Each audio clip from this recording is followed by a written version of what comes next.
இன்றைக்கி நம்ம மசாலா அரைச்சி மீன் குழம்பு எப்படி செய்யலாம் அப்படிங்கிறத பார்ப்போம். முதல்ல கடாயை சூடு பண்ணிட்டு அதில் சிறிதளவு நம்ம எண்ணெய் ஊற்றிக்கிடுவோம்.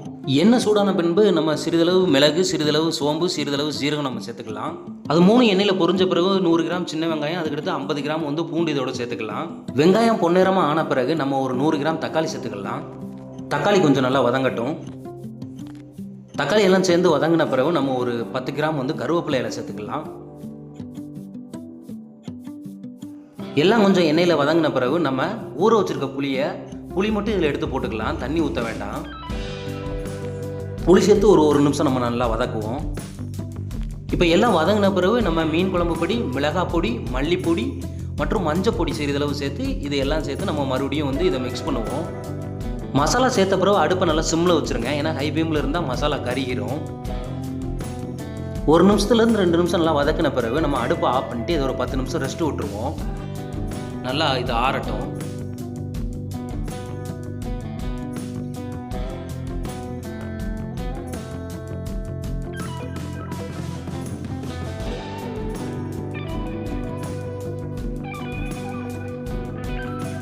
நம்ம வதக்கின மசாலா எல்லாம் எடுத்து மிக்ஸி ஜாரில் போட்டு அதை நம்ம மைய அரைச்சி எடுத்து வச்சிடலாம்.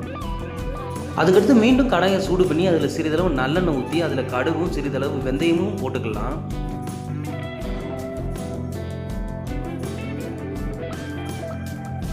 இது ரெண்டும் சேர்ந்து எண்ணெயில் பொரிஞ்சோன்னு நம்ம அரைச்சி வச்சுருக்க மசாலாவை இதோட சேர்த்துக்கலாம். இந்த மசாலாவை இந்த எண்ணெயில் 1 நிமிஷம் அப்படியே சேர்த்து வதக்குவோம். குழம்புக்கு தேவையான அளவு உப்பு சேர்த்துக்கலாம். மிக்ஸி ஜாரில் இருக்கிற பேலன்ஸ் மசாலா எல்லாத்துலேயும் தண்ணி சேர்த்து அதை கலக்கி நம்ம இதோட சேர்த்துக்கலாம்.